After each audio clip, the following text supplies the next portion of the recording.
Well, guys, howdy ho, Verdier here again. Yeah, with my big mouth as usual. All right,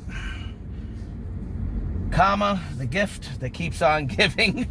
I had thought that I was pretty much done talking about this, and my original big review. Well, you know, when you put out a review and get very angry and you lose your temper, and boy, did I lose my temper. I'm sorry, I really did. It becomes more of a divisive video as opposed to just a regular opinion video. And I have to say, to the credit to 99% of the people who responded, even the ones that disagreed with me, were pretty much very professional. And that says a great deal about most of the people that responded. There are a few people who were fans and so forth, or people who, quite frankly, they fed off my anger and responded with their anger. I tried to make a video afterwards responding to some comments, trying to chill it out, because it's not the best way to do a review, but, you know, it's just, I keep learning more and more stuff about comma in general and about the community and so forth, that I want to go over a few things again and pretty much give another review of the product just to a minor extent. I mean, you've already heard the main review, and that pretty much tells everything. But I really want to tell you why I don't recommend the Comma 2 for the Honda Insight 2019, and probably for any 2018 or later Honda at this point. And you know, and I think they are reasonable reasons, and they're not really directly related to Comma themselves. Although I don't generally recommend doing business with the company at all. That's just the way I feel about it overall. But let's just go straight down to why I don't recommend them on Hondas like 2018 or later, as far as the knowledge I know. There are two big problems with Comma 2 and how they relate to Hondas with Honda Sense. One of the problems, and I didn't know this when I got it, and I don't know if this was all Hondas, but it should probably be with the Honda Sense on this unit as well. For some reason, and someone said they were working on this. I don't know if Comma themselves are working on it or just the community is working on it. The Comma 2 does not have control of Honda's brakes. I don't know why. It's something, I guess, with the way they wrote it with the brakes for this car, or the way the system is in this car. But the Comma 2 does not have control of brakes. The braking is pretty much controlled by the car's own original algorithms. The problem with this is, and I've talked about this many times, is this car, like many cars, not like my Ford, if you're driving and there's a car stopped at a stoplight, you know, driving like 30 or 40 miles per hour, more than 90% of the time this car will never see it, and will literally run you right into the back of that car. This is just a flaw in some of the design of the system. I know it can be overcome because my Ford doesn't do this. My Ford pretty much recognizes close to 99% of the cars that are stopped, and will stop the car completely. And if it doesn't recognize it, usually the emergency braking system response will recognize it and will go from that point on. I don't know why they don't have control. I don't think this is specifically Comma's fault. I think it's just something the way they designed in Honda that made it just more difficult for them to do it. Do I believe this is something that will be overcome in future upgrades to Open Pilot for the Comma 2? It sounds like it's something that's possible to overcome. I really don't know. That's not within my knowledge. That's the first reason. The number two reason, and this is actually the number one most important reason why I do not recommend the Comma 2, and I'm right now going to be using a water bottle to show that I really don't need a Comma 2 in most cases for this situation, is the torque limitations of the steering. This has nothing to do with Comma 2. This has nothing to do with Comma AI. This is not something that Comma's going to be able to fix, nor would they want to get involved in fixing it. Basically, the steering on a lot of these Hondas have a limited amount of degrees that it will turn before it won't turn anymore, and the car just won't do turns anymore. I mean, just as much the steering wheel will turn. Someone recently told me it was like 8 degrees. That's pretty pretty small number of degrees. I mean, you can get away with most of it, but at that degree amount problems, the Comma 2 cannot steer the car the way you want it steered. It can do some basic steering. It can steer you on most expressways like I can do with the water bottle trick. But why pay $1,200 when I can go drive about 80 to 85% of the expressway using a water bottle in my steering wheel with minimal trouble? Like here, I have to use my hands because it's just a more difficult turn for this particular car to do. The Comma might be able to do this, but it would be beeping all this time saying torque limitations and torque limit reached. In this case, I don't get that beep and it doesn't bother me. You just got to keep an eye on what you're doing. But without the ability for the torque of the steering to be more than the 8 or so degrees that it does, the Comma 2 is limited to how much it can steer your car. And you're going to end up with a lot more situations where the car's just not going to be able to steer hard enough for harder turns or harder curves. And this has nothing to do with the Comma, and they're not going to fix this. They're not getting involved in this.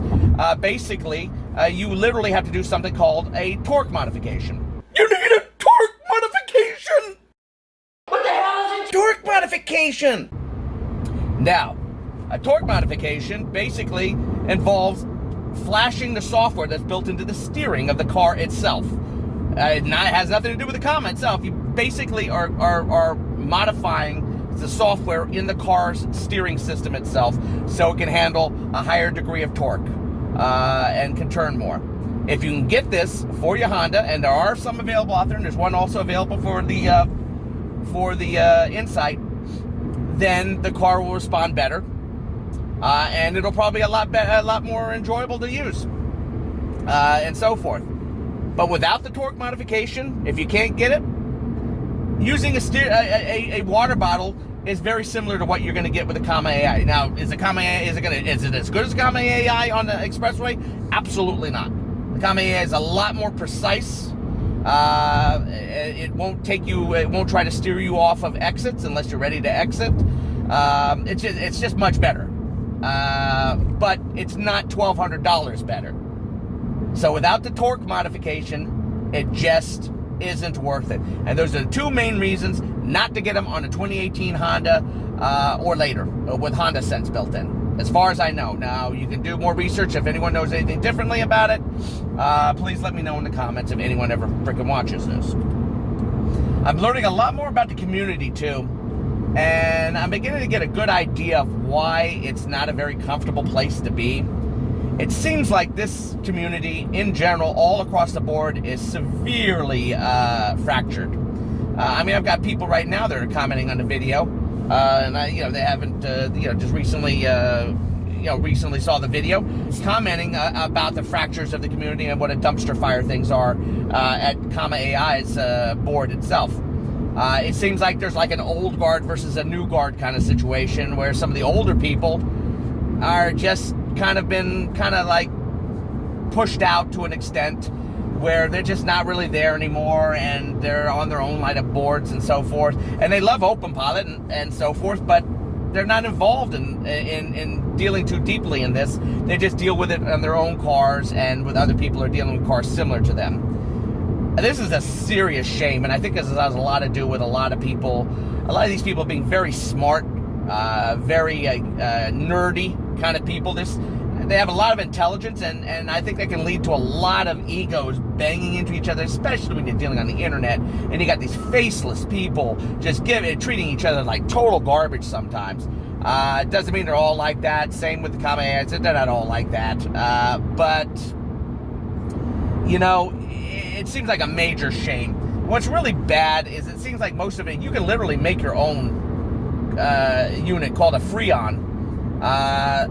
There are case designs out there that you can get printed out for you. It tells you what phone to use, and OpenPilot is basically open source as far as I know. There are some limitations, but that's beyond my knowledge, and I couldn't do it, and I wouldn't even try to do it. It's not supposedly horrendously difficult, but without having a community that you can get together with that can talk you how to do it, we're pretty much stuck with Comma AI. And some of these people seem to feel that Comma is pretty much doing what they consider, quote-unquote, a cash grab at this point. I don't think this is an unreasonable way of saying what's really going on. It does seem a little bit like a cash grab. I'm not going to get too deep into reasons why. I just don't recommend doing business with Comma at this point. I think the Comma 2 unit itself is a very nice unit. I think it's very capable if you have the right, proper car. As long as you don't have to get tech support and you're pretty nerdy and good at dealing with this kind of stuff and dealing with people and this kind of stuff, then, then by all means go for it. But there seems to be multiple communities out there, and there seems to be a major fracturing on this. And it really sounds sad. It sounds to me like we've got an incredible driving software system that's open sourced out there with not enough of a big community on the side. I would call them, and maybe not 100% correctly, but the kinder, gentler community. I don't know if that's true or not. Some of these people may have been, have problems with Comma and the situation because they're the jerks. I really don't know. I don't know. But I find this very fascinating about this whole situation, and very sad because I'd really love to have a Freon up here, and I'd have to buy some parts from Comma because it's something to hook it up. I think it's called the Panda or something. I don't understand it. I'd love to have it, and then hope one day I can get my hands on a torque modification, modify the torque on it, and maybe they'll get a brake modification so the braking works. And I find the whole thing fascinating. But on a Honda Insight, right now, the car's driving with a water bottle. Once we get into the open highway like this, I can do 80, maybe up to 90% of the driving hands-free with no problem whatsoever. So, I just see no reason to waste. There's no reason to put the money in there unless you can get the torque modification. So I just wanted to get a more kinder, gentler discussion on it. Any other people here want to comment on the splintering of this community if they decide to watch this video? I don't know what to call it. I thought maybe I'd call it why I still don't recommend the Comma 2. The problem is nobody's going to watch it. It's kind of beating a dead horse at this point. But I just wanted to make it a more humane version of it rather than me going, oh, what the fuck is an SSH? That's, that's ridiculous. But still, it was honest. It was honest. And my honest feelings about what was going on. But either way, that's all I really got to say on this subject. I think Open Pilot is a very cool thing. I think it has a lot of potential for us. I've told you what I don't think it's any good for Honda right now, unless you can get certain modifications done. And, the torque modification will never come from Comma. They're not going to do that. You can't put it into the Comma 2. You literally have to flash the software in your steering. And they're not going to get themselves into any kind of legal situation like that. And the brake modification, I really don't know what's involved with that. I think there might be software aspects that they can override so they can get control of the brakes.